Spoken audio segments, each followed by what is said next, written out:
Hello dear student, आपका स्वागत है आपके अपने YouTube channel study with Ranjit में।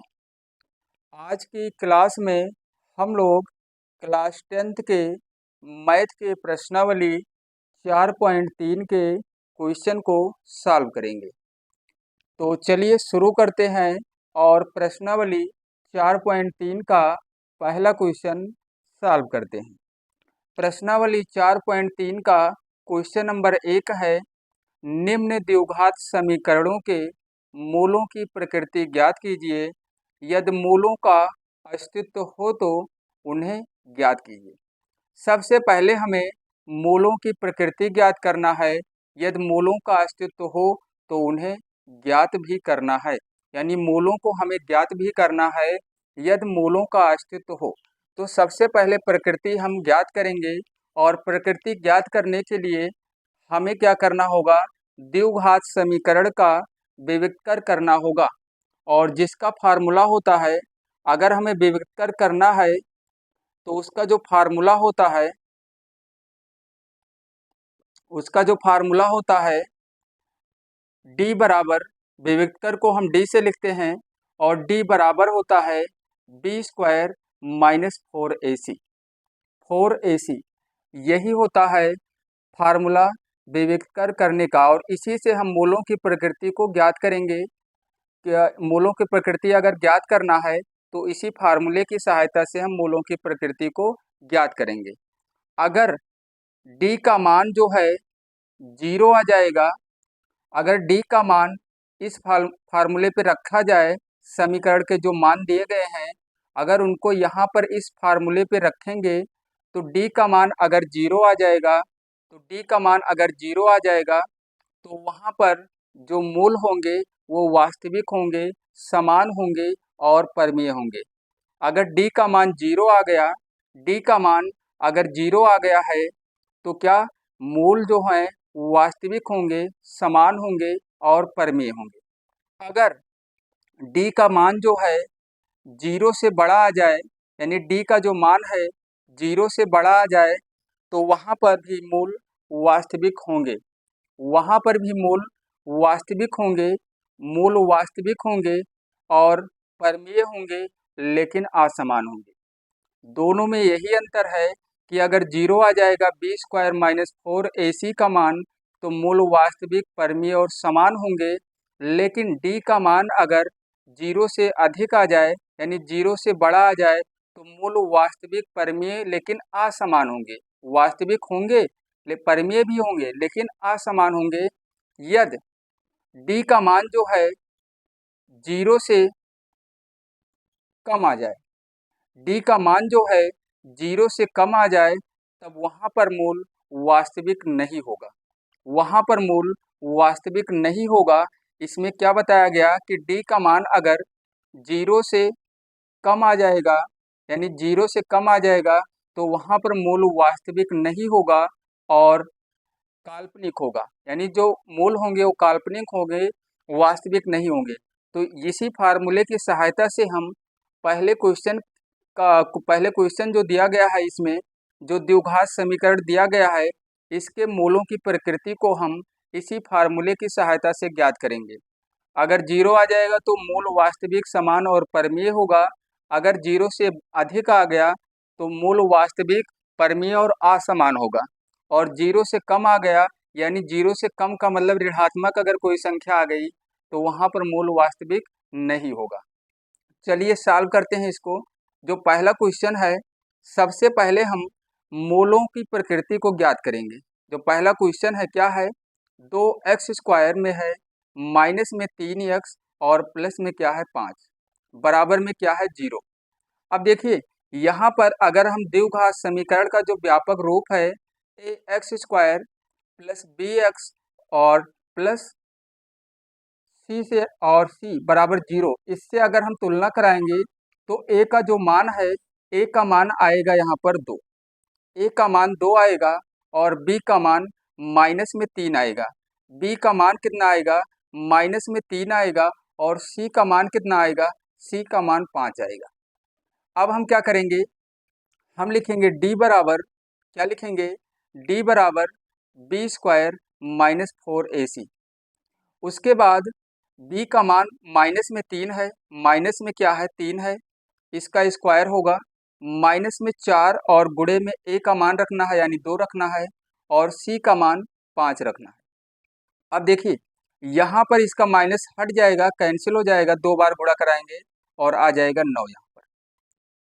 यहाँ पर 4 दूनी 8 और 8 पंचे 40, माइनस में हो जाएगा 40, 9 में से 40 को घटाएंगे तो माइनस में आ जाएगा 31 और ये जो है ये 0 से कम है, -31 जो है ये 0 से छोटा है और इसका मतलब ये हुआ कि d का जो मान निकाला गया है, विविक्तर जो आया है हमारा वो 0 से कम है। तो 0 से कम के लिए क्या कहा गया था, क्या बताया गया था अभी कि मूल वास्तविक नहीं होंगे।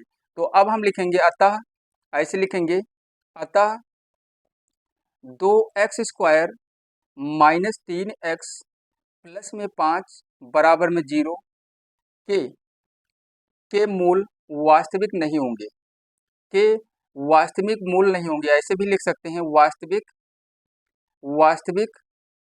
मूल नहीं है। क्या लिखना है, वास्तविक मूल नहीं है। तो इसके जो मूलों की प्रकृति आई है इसमें ये आया है कि मूल जो है वास्तविक नहीं है, तो इसके मूलों को हमें ज्ञात नहीं करना है, इनके मूलों को हमें ज्ञात नहीं करना है, यहीं पर इसको छोड़ देना है। सबसे पहले देखिए मूलों की प्रकृति हमें ज्ञात करना था, तो मूलों की प्रकृति आ गई है कि मूल जो है वास्तविक नहीं है, इसका मतलब काल्पनिक है। काल्पनिक है तो इसका मतलब मूलों को हमें नहीं ज्ञात करना, केवल यही कहा गया था कि यदि मूलों का अस्तित्व हो, तो यहाँ पर मूलों का अस्तित्व नहीं है, मूल वास्तविक नहीं है, तो इसको हमें यहीं तक सॉल्व करना है और ऐसे लिखकर इसको छोड़ देना है।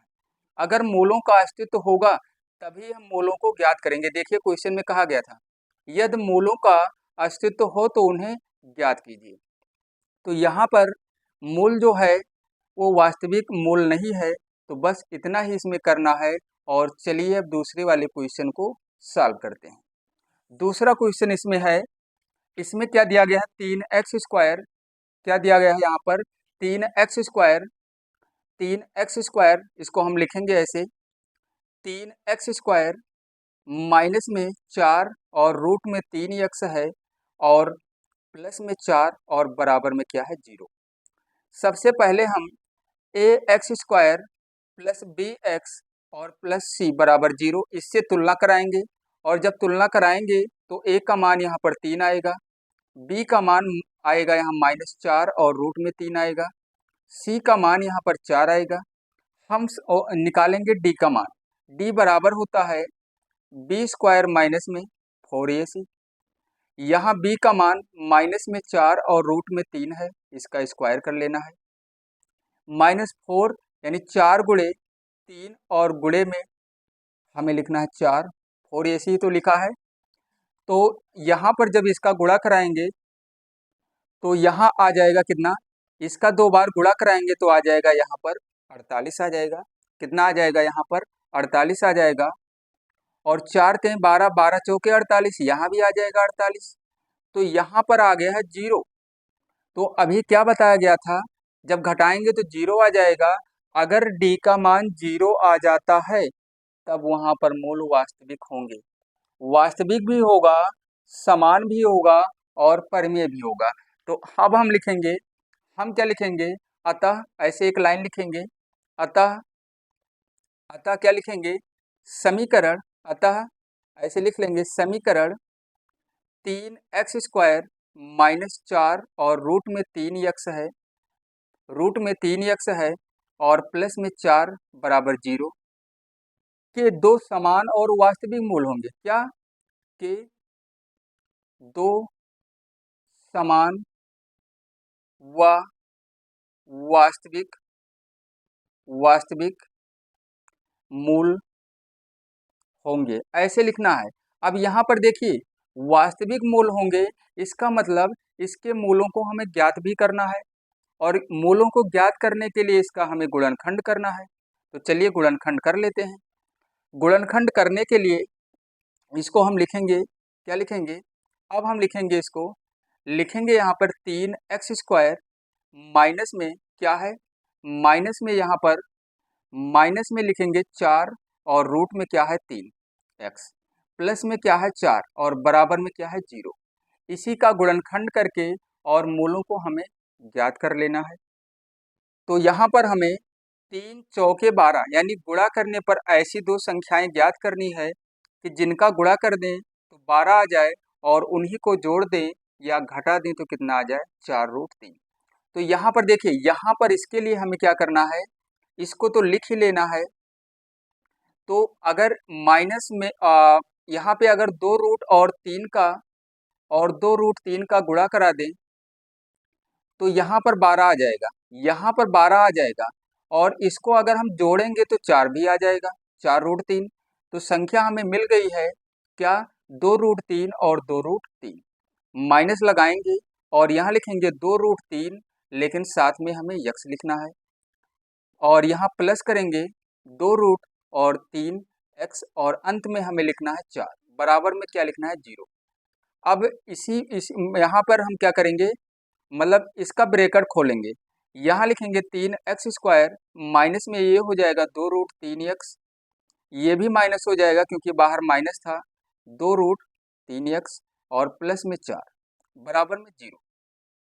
अब यहाँ पर हम कॉमन लेंगे, यहाँ पर कॉमन जो लेंगे हम, कॉमन यहाँ ले सकते हैं क्या, यहाँ 3x² और 2√3x में हमें कॉमन लेना है। तो कॉमन तो यहाँ पर यक्स है ही, कॉमन तो यहाँ पर यक्स है, लेकिन हम क्या करेंगे, चलिए यहाँ पे √3x ही कॉमन ले लेते हैं। क्या कॉमन लेते हैं यहाँ पर, √3x कॉमन ले लो। जब कॉमन ले लिया गया तो यहाँ x² था, एक x बचेगा।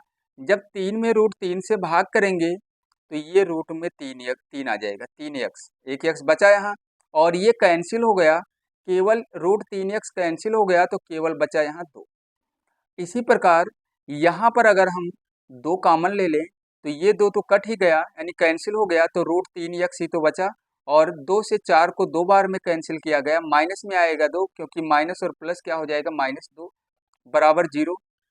अब हमें लिखना है, दोनों में सेम है, यहाँ भी वही है और यहाँ भी वही है, तो इसको एक बार हमें लिख लेना है -2 और इनटू में लिखना है ब्रैकेट में √3x और -2, √3 और x -2 लिखना है बराबर 0। अब हम क्या करेंगे, एक बार हम लिखेंगे √3x -2 बराबर 0 कर लेंगे और एक बार हम लिखेंगे, पहले इसको निकाल लेते हैं, √3x और 2 को जब इधर लाएंगे, 2 को जब इधर लाएंगे तो ये हो जाएगा कितना, माइनस, इधर है तो ये हो जाएगा प्लस, तो x बराबर में हो जाएगा कितना, 2 बटे और रूट में 3। एक आंसर तो हमारा ये आ गया, एक आंसर ये आ गया और दूसरा आंसर निकालने के लिए हम क्या करेंगे, दोबारा से सेम वही है तो यहाँ भी वही मान आएगा, ऐसे लिखेंगे √3x बराबर में 2, तो x बराबर हो जाएगा 2 बटे और √3, एक आंसर हमारा ये आ जाएगा। तो इसी प्रकार हम मूलों को ज्ञात कर सकते हैं और मूलों को ज्ञात करने के लिए हम क्या करेंगे, अब मूलों को ज्ञात कर ही लिया गया है और यहाँ पर हम लिख ही लेंगे, क्या लिखेंगे, लिखेंगे मूल जो आया है यहाँ पर, मूल बराबर 2 बटे रूट में 3 है और 2 बटे रूट में 3 है, ये हो गया हमारा 2 मूल हो गए। देखिए डी का मान जो आया था 0 आया था, 0 ही तो आया था, देखिए 0 जब आया था तो इसका मतलब 2 समान मूल आएंगे, देखिए 2 समान मूल आ गया है, समान ही तो है, 2 बराबर या समान मूल आएंगे, तो यही हो जाएगा इस क्वेश्चन का आंसर।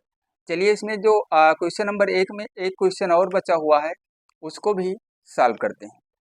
एक क्वेश्चन और है इसमें और वह क्वेश्चन क्या है, देखिए इसको एक बार।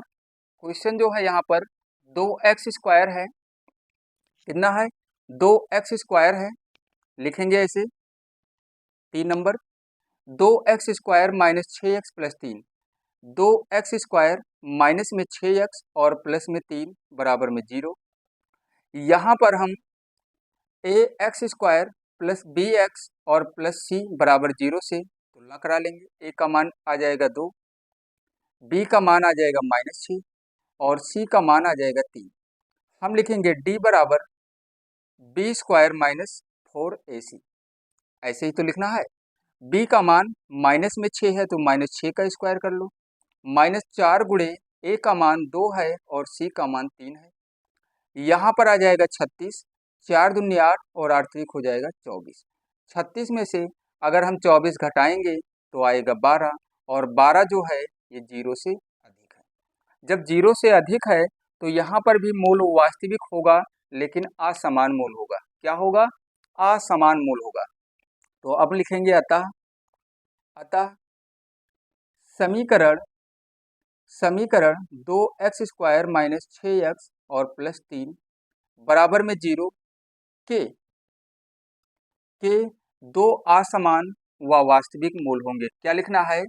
के दो असमान व वास्तविक मूल होंगे। ऐसे लिखेंगे के दो असमान और वास्तविक, क्या लिखना है? वास्तविक लिखना है, वास्तविक मूल होंगे। ऐसे लिख लेना है। अब इसका हमें गुणनखंड करना है। क्या करना है? इसका हमें गुणनखंड करना है। 2x² - 6x और +3 बराबर 0। तो यहाँ पर गुणा करने पर 3 दूनी 6 और गुणा करने पर 6 लाना है और जोड़ने या घटाने पर भी 6। तो ऐसी कोई संख्या ही नहीं है जिसका हम गुणा कर दें तो 6 आ जाए, उसी को जोड़ दें या घटा दें तो 6 आ जाए। तो इसके लिए हम द्विघाती सूत्र का प्रयोग करेंगे और द्विघाती सूत्र जो होता है, चलिए यहाँ लिख देते हैं। x बराबर -b plus minus √b² - 4ac। ये फार्मूला नोट कर लेना, इसको याद कर लेना, ये द्विघाती सूत्र है। जब गुणनखंड इस तरीके से हम गुणनखंड विधि से ना कर पाए तो हम फार्मूला यानी सूत्र यही लगाएंगे। तो यहाँ पर a और b का मान तो निकाला ही गया है। a का मान 2, b का मान -6 और c का मान 3।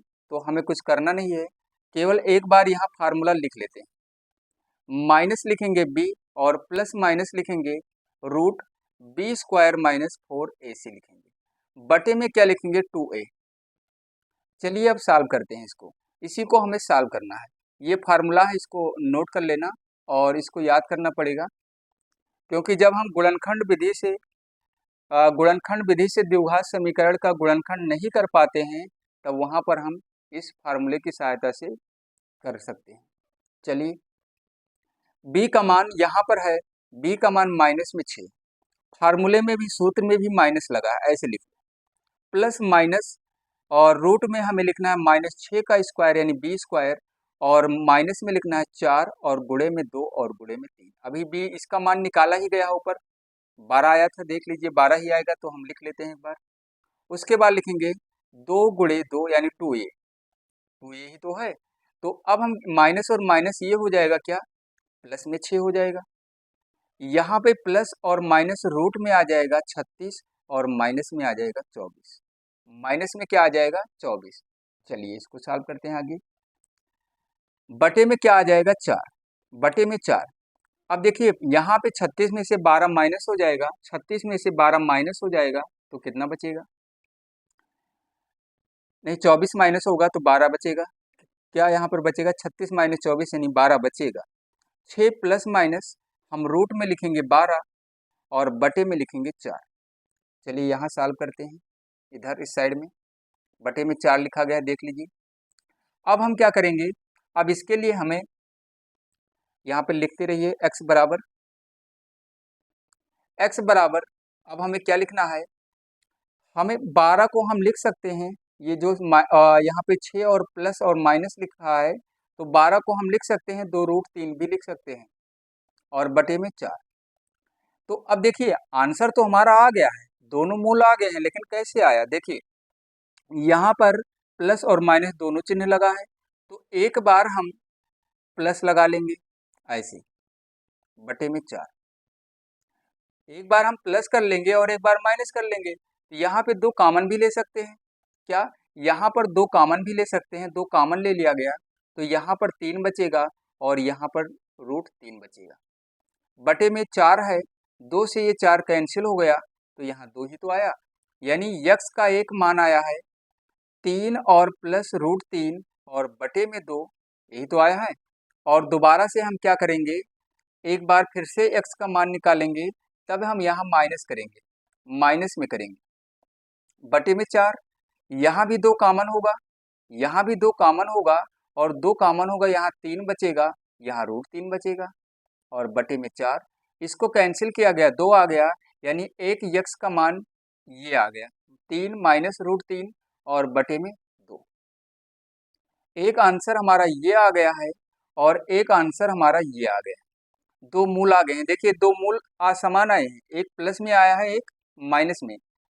तो अगर 0 से d का मान 0 से अधिक आता है तो वहां पे मूल वास्तविक तो होगा, लेकिन असमान मूल होगा।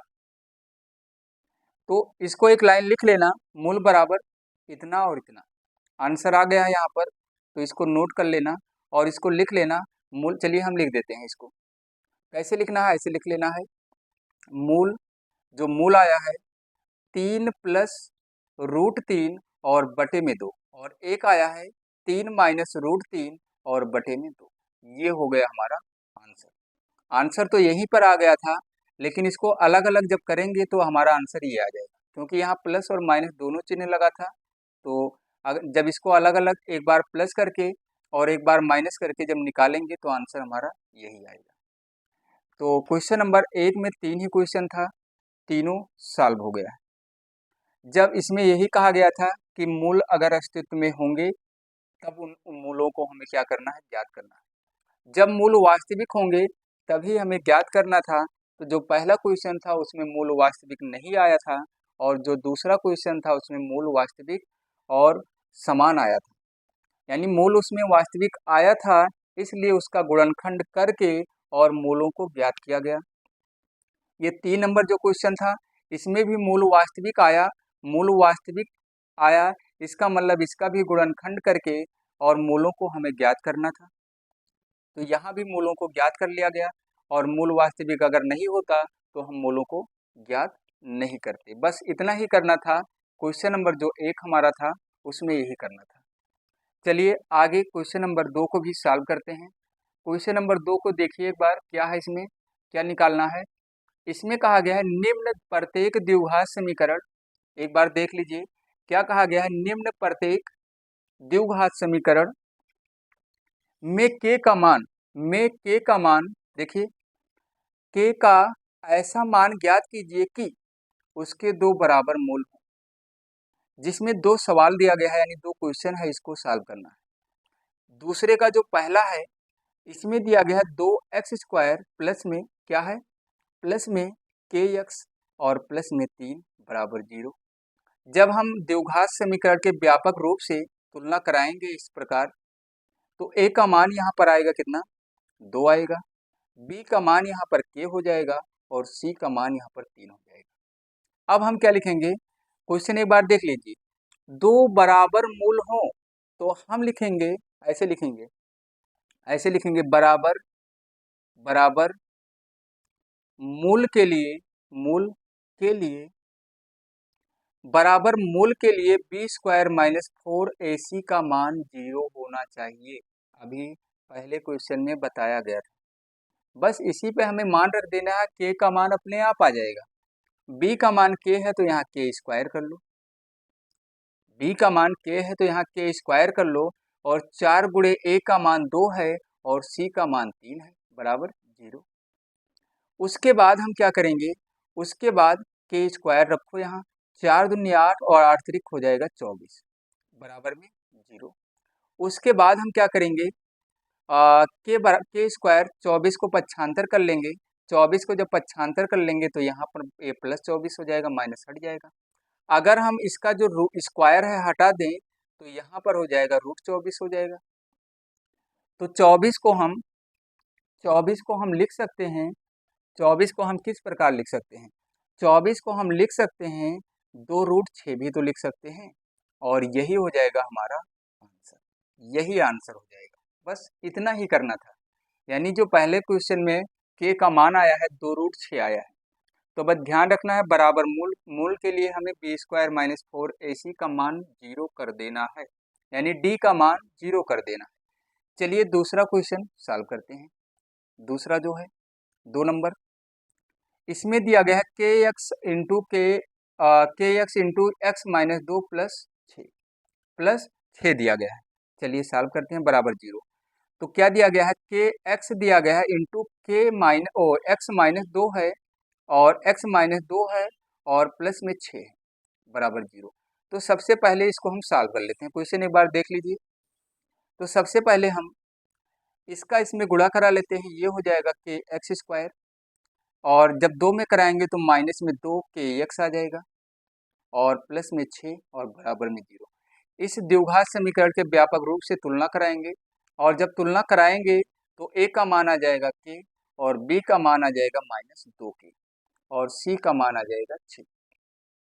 हम क्या लिखेंगे, बराबर, ऐसे लिखेंगे, बराबर मूल के लिए, बराबर मूल के लिए, बराबर मूल के लिए बी स्क्वायर माइनस 4ac बराबर हमें 0 कर लेना है। बी का मान माइनस 2 के है, इसका स्क्वायर होगा, क्या होगा, इसका स्क्वायर होगा, माइनस 4 गुणे हो जाएगा यहाँ के और गुणे में हो जाएगा 6 बराबर 0।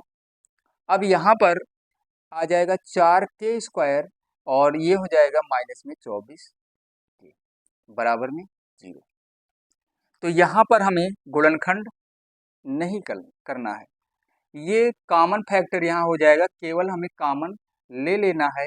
तो दोनों पदों में देखिए, दोनों पदों में 4 और के कॉमन हो जाएगा। 4 के अगर कॉमन ले लिया जाए तो यहाँ के बचेगा और यहाँ 6 बचेगा बराबर 0। यहीं से हम मूल को ज्ञात कर लेंगे। कैसे ज्ञात करेंगे, देखिए, यहीं से जो मूल है यानी के का जो मान है उसको ज्ञात कर लेंगे। मूल नहीं, के का मान ज्ञात करना था यहाँ, तो यहीं से हम के का मान ज्ञात कर लेंगे। यहाँ पर के का मान 2 आएगा, 2 आएगा यहाँ पर के का मान। कैसे 2 आएगा, यहाँ पर, और थोड़ा सा यहाँ प्लस माइनस ये हो जाएगा, प्लस माइनस ये पिछले क्वेश्चन में कर लेना, प्लस और माइनस दोनों होगा, प्लस और माइनस दोनों होगा यहाँ पर, इसको सही कर लेना। तो चलिए हम इसको अब सॉल्व करते हैं, जो हमारा ये आया है।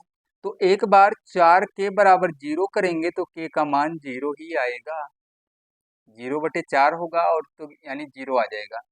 एक बार के का मान माइनस 6 करेंगे बराबर 0 तो के का मान आ जाएगा 6, के का मान आ जाएगा 6। तो एक आंसर के का ये आ जाएगा और एक आंसर ये आ जाएगा। तो के बराबर 0 और कितना आ जाएगा, 6 आ जाएगा। के का मान हम 0 और 6 भी लिख सकते हैं और यही हो जाएगा आंसर।